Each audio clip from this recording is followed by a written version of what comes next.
Welcome to Buckeyes Tomorrow Morning for Wednesday, April 9th. I'm your host, Tom Orr. The Texas game in 143 days, the game against Michigan in 234 days. If you're planning your next event, make it unforgettable with Grateful Griddle, Columbus's favorite food truck, serving up smash burgers, gourmet sandwiches, and good vibes. Book your catering today at gratefulgriddleoh.com. Final interview sessions of spring football. This has flown by. Joined by Tony Gerdeman of BuckeyeHuddle.com inside the Woody Hayes Athletic Center.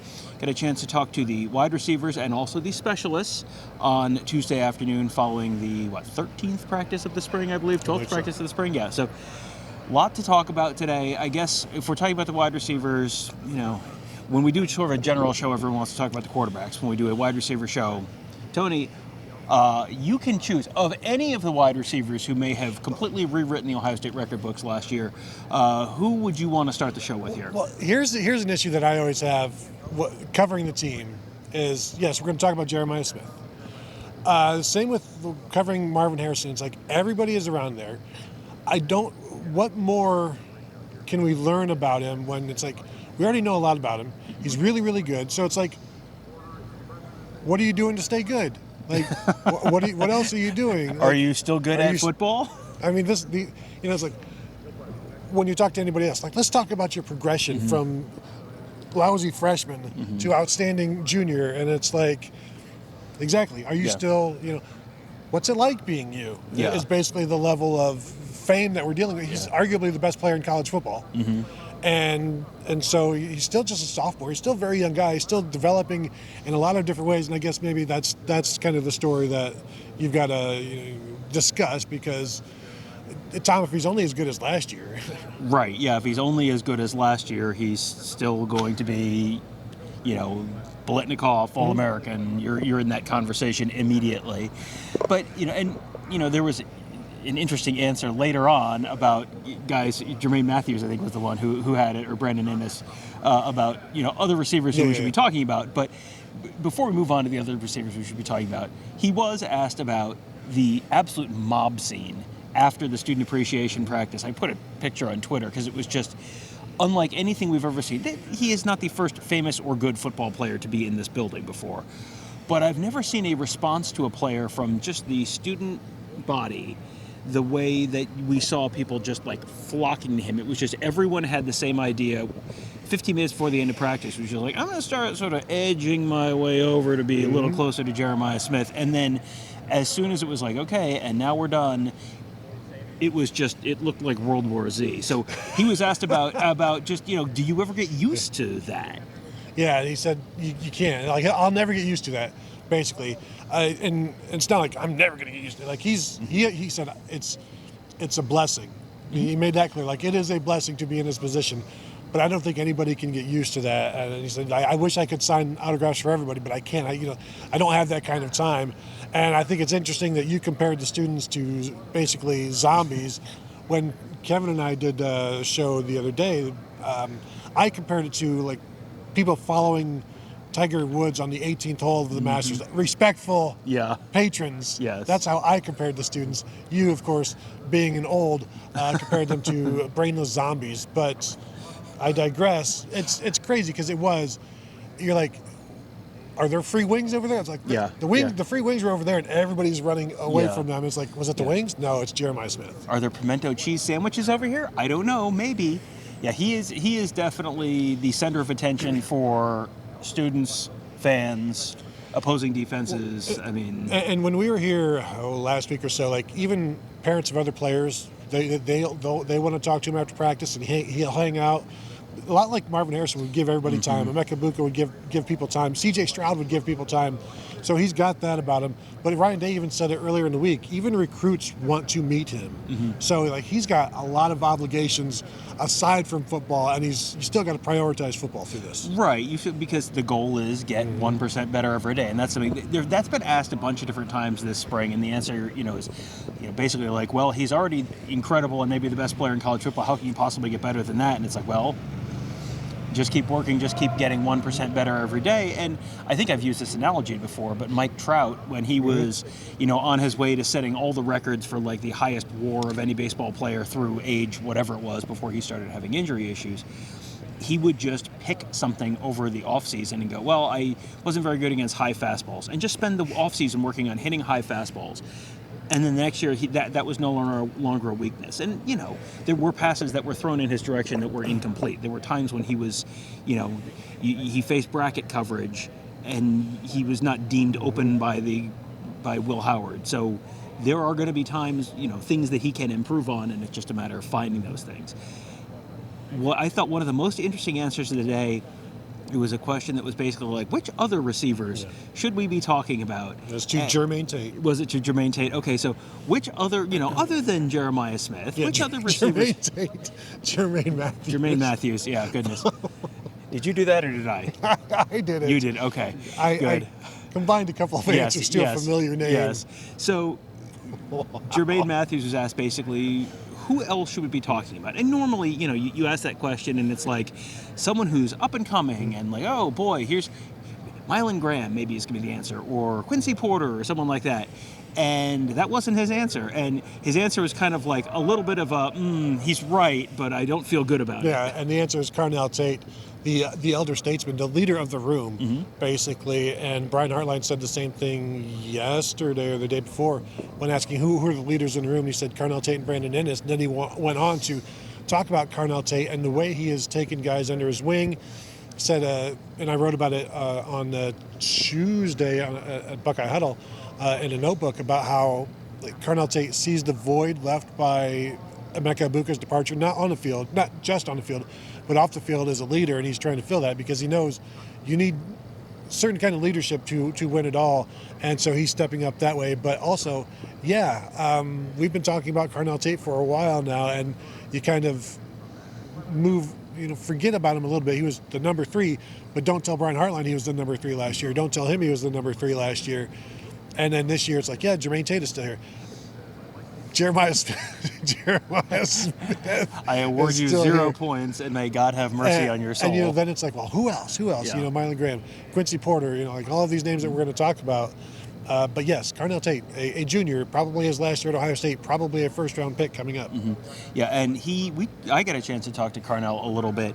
He just seems so much more comfortable. Like, he was always a little uncomfortable. He wasn't, he was just kind of figuring it out in terms of talking to the media last year.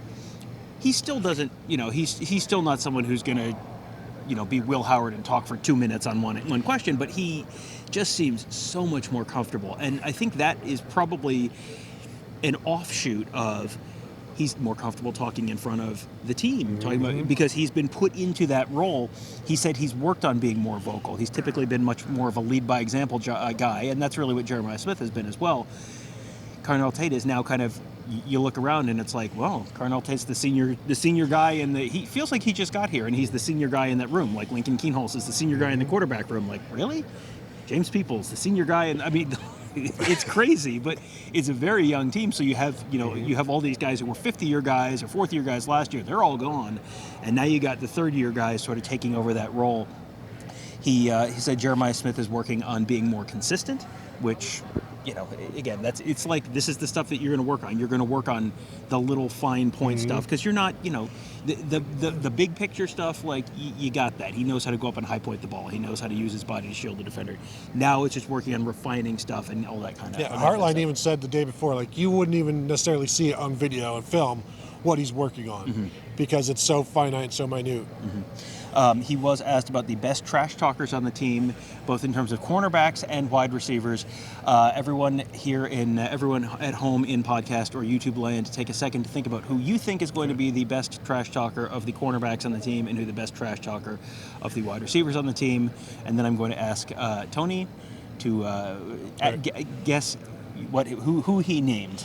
2 corners, I would assume, would be IGB and Jermaine Matthews. Well, there was only one corner. Okay, then it's IGB. IGB was the correct answer. Davis Nigbenosen. Yep. And then receivers, it's Brandon Ennis and it's Carnell Tate, but I'm going to say Brandon Ennis. 2 for 2. Well done. Yes. Brandon Ennis and Davis Nigbenosen. Ennis playing more in the slot, Igbenosen playing more outside, so you're avoiding the head-to-head battle. Right. Be too much. Yes, it would be all too much, just trying to do a rap battle, basically. And we've done that on this show already. We've done that on this show, yes. On this show recently, yes. So that was the Carnell Tate stuff. I also got a chance to talk to Quincy Porter, Phillip Bell, and Bodpin Miller. But before we get to them, you got a chance to talk to Brandon Innes, correct? Yeah, and he's always energy. I mean, he is so amped up for this season, because he's going to be, if not in the starting lineup, he's going to be in the game a lot more than he was last year. And it's been shown to him, like, he can see the plan coming together. He never thought about leaving. He's always been happy here. He's been patient. He was a little banged up last spring, so like all of this is building up to something really, really big for him. And you can see, like, he's always excitable. He was an energy giver, as Urban would say, so you always get that from him. But he's looking forward to just being a part of the of the offense for like a real legit time now. Yeah. And same with we'll talk about Bryson Rogers as well, but like Brandon Innes, I don't know, the slot receiver does really, really well at Ohio State.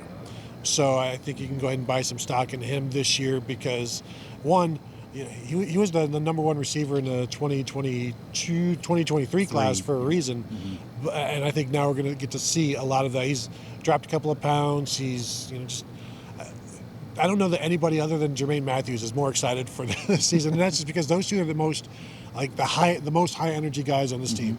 Yeah, the guys have been around for a little while, and guys who have sort of bided their time and sort of slowly gotten bigger roles, but now are very much in a path to get significantly more playing time this year.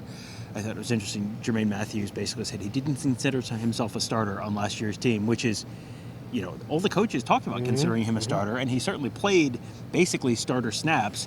So that was interesting. But those are two guys who you have seen take on bigger roles throughout their careers, and both guys who came in with plenty of hype of, oh boy, this is someone who could get on the field relatively early, and then you're playing behind some really talented guys. Now those guys are gone, so now this really is potentially your year for both of those guys to take that next step.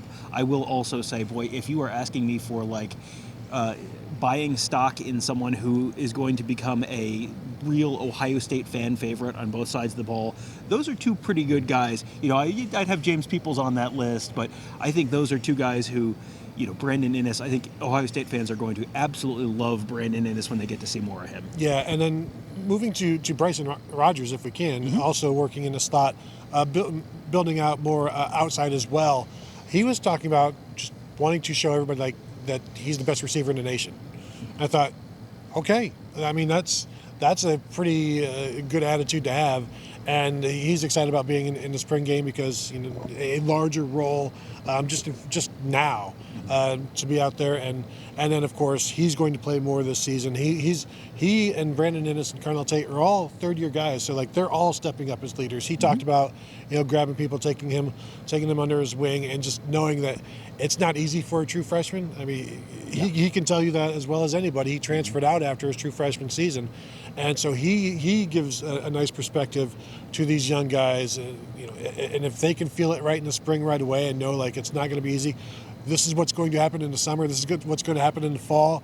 So when they're experiencing it, and it's it's kind of what Bryson told me. It's okay, things are okay. This is not unusual, because I think a lot of people feel like this is the first time anybody's ever gone through it. When it's happening to me, nobody's ever dealt with this. And it's no, there are 13 other people you could talk to on this team that have been through what you've been through, and Bryson Rogers is one of them.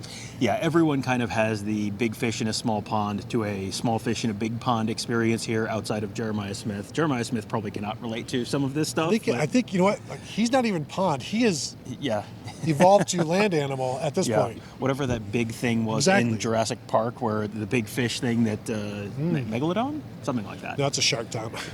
Did you hear about the direwolves? Anyway, that's a different show. Different show. Speaking of things that haven't happened in 10,000 years, no, we're going to move I'm certainly my brain will fill in the end of the sentence. Nope, it was just going to be it's all like Kevin, and I was like, no, just leave Kevin alone. Okay, that's fine. We'll leave Kevin alone. That's fine. Bryson Rogers working both inside and out. It feels a little to me like Austin Siereveld working at guard and tackle, where they're going to play their best five at on the offensive line. They're going to play their best, realistically 3 or 4, maybe more than that on the wide receiver. Him working outside and inside, boy, that really increases the likelihood that he's one of those best 4 to me this year. Yeah, and we've seen Brandon do it as well in practice. But like when they're moving Carnell Tate and they're moving Jermaine. This is going to be a bad one. This is something. This is my Steve Sachs, Mackie Sasser thing. Jeremiah Smith, when they're moving him into the slot or they're playing 12 personnel, a receiver has to come off the field, and you don't want to be that guy. So Bryson Rogers being able to do all of those things is big. Tom. Tag. Jermaine. Tag. I have been in my head going, wasn't Jermaine Tate on the basketball team was. in the 90s? He's And he Toledo. was, yes. Jay Sean Tate's dad. Yes. This is 30 years ago. Yeah. Okay, so let's move on to some of the true freshman receivers whose names you will be, I guess, slightly forgiven for not necessarily remembering right off the top of your head. We'll start with Quincy Porter, who has already lost his black stripe. He said, He said, I can do it. Anyone can do it. It's just putting the work in, just in terms of like getting on the field, and it just you got to put the work in. That's it. And he has been putting the work in. He talked about letting his work ethic and his play speak for him. That's he's young. He is I think you don't want to be the guy who gets out in front of his skis kind of thing. And you sort of got the sense that he's trying not to be too to get ahead of himself. But to have lost his black stripe at this point of the spring, he's someone else that, I look at him and I go, boy, I would be pretty surprised if he wasn't in the top 5 or 6 probably in that wide receiver room. And that's probably your playing. And let's set some realistic expectations for him, where Jeremiah Smith is not a realistic expectation. Chris Carter is not a realistic expectation. David Boston is not a realistic expectation. If he has 12 catches for 180 yards this year, that would be like, wow, that's a really good freshman season. And I think saying that now, I think people are going like, that's it. But that would be historically a way above average true freshman season for an Ohio State wide receiver. Carnell Tate had 17 catches as a true freshman, and I think that was like 5th best in school history. Yeah. So like some of the questions for him. One was like, you watched Jeremiah Smith do it. Does that give you confidence that you can do it? And it's like, yeah, that's kind of what you're talking about. Where, I've seen that it's been possible. And then in my mind, I eventually asked him, like, do you think it's fair to you as a true freshman to talk about your expectations, to ask about your expectations or what you could do? And it also mentioned Jeremiah Smith, because that's not fair to anybody. Right. And he's like, well, I don't let it bother me. It's not going to change anything I do, which he's very mature, and you're seeing the results of that on the field. So I was impressed by him, and just the 1 or 2 minutes that I got to get over there and ask him that. Got a chance to talk to Phillip Bell briefly out of California. He talked about some of the other guys out of California, and knew Julian Sayin a little bit, as fellow California players. He said the biggest jump for him was just the tempo and the practice tempo. Just everything's very intense, getting adjusted to that, and that's laid something back in California. Yeah, well, I mean, he played for a pretty good program out in California. So, but even so, he talked about going against a 5-star cornerback, Dijon Lee, in high school. They were on the same team, and he went to Alabama, 5-star corner. So, this is not new for him, going up against some of the best in the nation at your level in practice, but still, just the tempo and the intensity of practice was kind of the biggest jump in his mind. Someone else who had a chance to work with who knew Ohio State quarterbacks before they got to Ohio State was Bodpin Miller. He grew up in Ontario, Ohio, which is kind of up by Mansfield. He said he knew the coach from Bellefontaine, and he and Tavian St. Clair threw a little bit before he knew who Tavian St. Clair was. Like several years ago, he was like, he just needed someone to go catch for him. And so I was like, yeah, sure. Ran some routes for him. Bodpin Miller, he was hurt both of his sophomore year, and then hurt himself in track in his junior year. So his recruiting, just kind of like his recruiting profile never really took off, but he's a big dude. I stood next to him, and he's at least, I'm 6'2", and he's at least 6'3", 6'4". I mean, a big dude, very rangy, very, very raw. He was a quarterback on his high school team, because he is the guy who is the best athlete to come out of his high school in probably 20 years. So it's like you ran the Bodpin Miller do something cool play, and it worked quite a bit probably in high school. But now he's got a Now he's got to, figure out receiver, and he's in that process. He said he's working right now on using his body to his advantage and just being able to use your body to position, to go up and get, high point the ball, because there's not a lot of 6'4" corners. So if you can go up and get the ball, you can out jump a lot of corners. He said Carnell Tate is helping him a lot. And he said Brian Hartline played quarterback in high school too, and said, so he sort of could talk to him about, so here's the process about adjusting from being a high school quarterback to a college wide receiver. And he said, not gonna lie to you, it's gonna be rough at first, and so it is going to be a process for him. He is not someone who I'm expecting to see in the top 6 this year, and that's not even remotely a concern.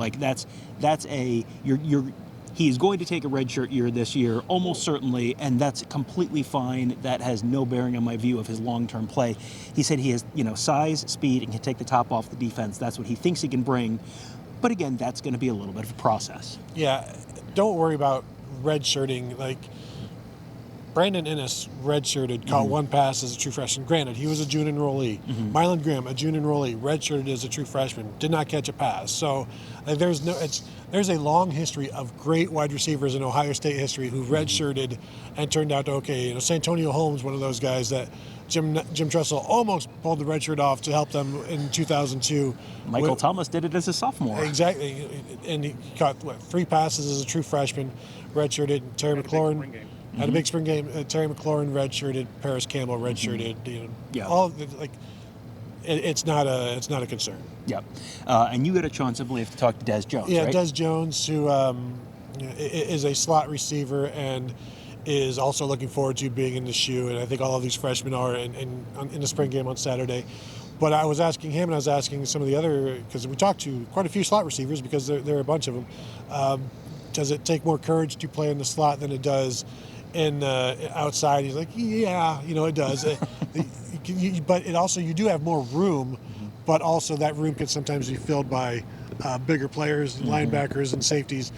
But he's an excitable guy. He is like what you would assume a slot receiver would be.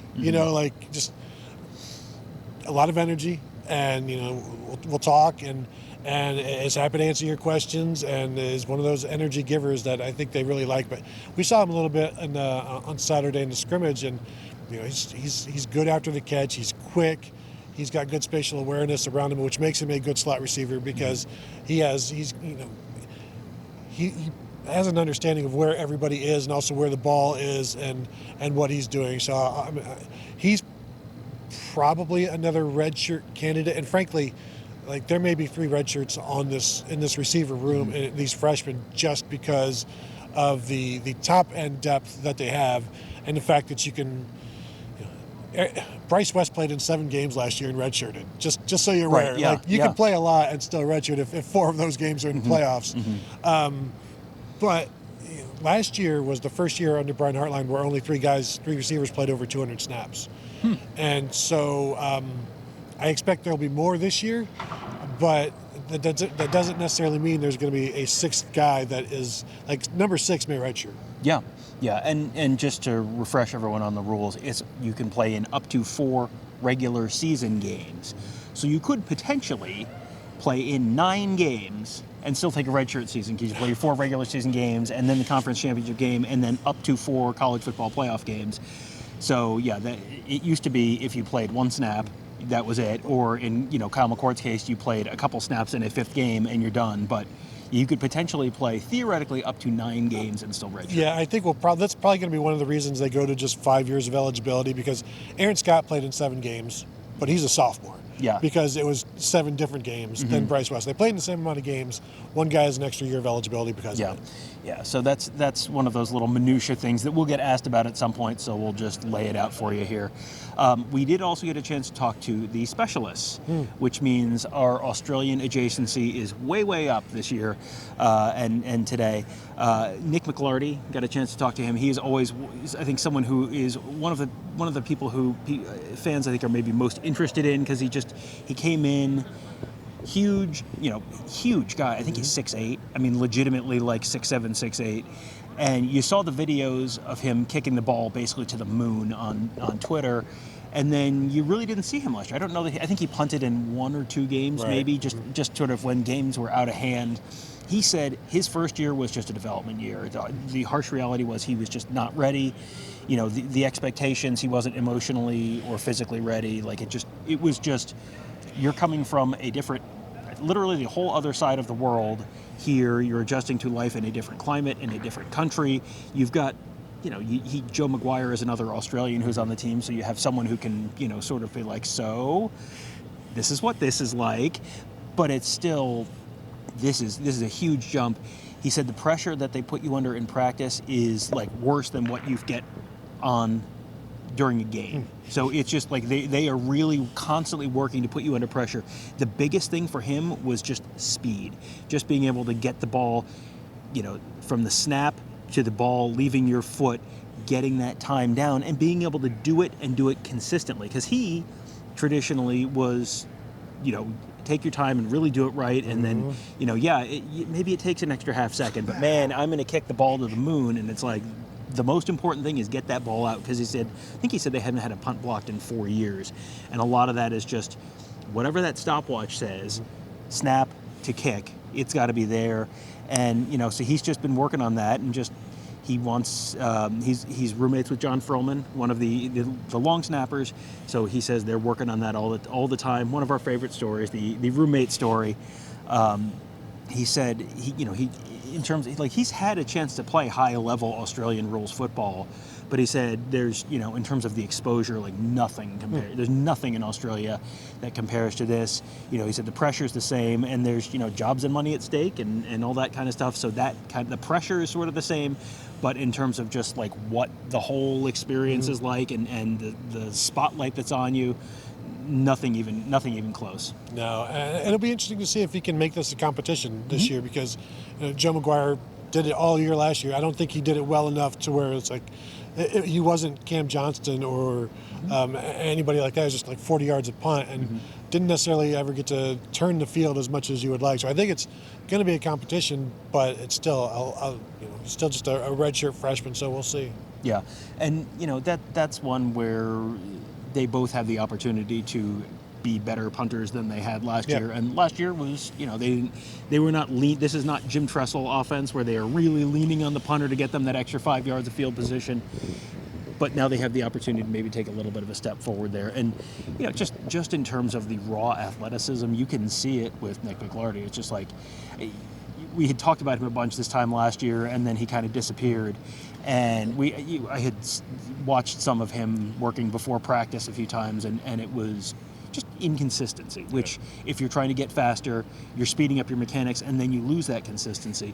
If he's able to, like, some of the ones that he got, man, the hang time was good, and it was just listening to him talk about it, I'm like, I am totally back on board here.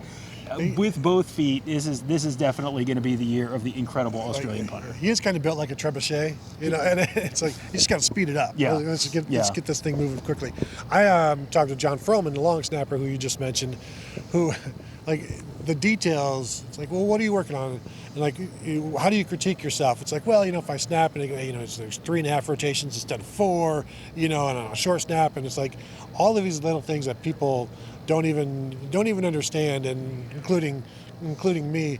But I did ask him, because he is an unknown guy. Like, he is a very important piece of this team, was a very important piece of a national championship. But I did ask him, do you ever get recognized on campus as a football player? And of course, and I asked respectfully, and he said no. But he said he does when he goes home. He's recognized by people like, oh, you're John who went to Ohio State. So it is interesting where, and I get that, you leave home and it's like, have you ever heard about this guy who actually made it out? You know, I'm not saying it's like he come from an area where he made it out. He's from Arizona. Yeah. He's not from like the South Bronx in the 80s. But yeah, it's you're famous back home. But as he knows, he's a long snapper. Like, you don't necessarily want to be known as you know, for people to know you. So he's cool with it, and you know, he's a funny guy. And the long snappers the specialists are always pretty good. And even Jaden Fielding talked about battling an injury last year, and how he wants to prove himself this year, because I don't know if he knows what people said. I'm pretty sure he has an understanding of what some of the Buckeye fans had to say. But clearly he wasn't happy with last year either, so he's driven as well. He's driven, but he was also asked about the game-sealing kick in the national championship game, and it was kind of like, yeah, but I mean, it wasn't. Last year wasn't good enough because he wasn't perfect, and that's a lot of pressure. I'm sure you're getting a lot of external feedback on, if you're the guy who missed the kick in the Michigan game, boy, you're going to get some external feedback on that. And that, now I don't know that people think about that much with him. I think it's, hey, you're the guy who sealed the game against Notre Dame to win the national championship. And so now he has an opportunity to sort of continue to build on that. Anything else from anyone that we haven't touched on? No, I think we got it pretty well covered. Okay. Well, then we will turn the page now to head towards Saturday's spring game, kickoff at noon inside Ohio Stadium. Tickets still available for the spring game. Forecast looks pretty nice. Looks like it's going to be in the mid-50s or so. Pretty sunny, so that should be a nice day in the Horseshoe. Always nice to get out and just get an update on the team and watch a little football. And if you have kids, that is a great game to take them to. I remember taking my daughter when she was like 3 maybe, and it was just kind of like, where do you want to sit? I want to sit next to the band. Okay, we can sit next to the band. And eat some popcorn, watch a little football, and it's no pressure, no stress. You don't need to. I think parking is free, I believe. Yep. So it's if you have kids, it is a very good chance to bring them into the Horseshoe without having to pay, $9,000 to tickets and parking and all that kind of stuff. So, check that out at OhioStateBuckeyes.com and check us out at BuckeyeHuddle.com. That's where Tony, Kevin, and I cover the team. Mark covers recruiting, and we got our whole team of X's and O's gurus there as well, all to make you a smarter football fan. That's all at BuckeyeHuddle.com and YouTube.com/BuckeyeHuddle. That'll do it for today. Thank you guys all for joining us. Have a great day. We'll talk to you tomorrow.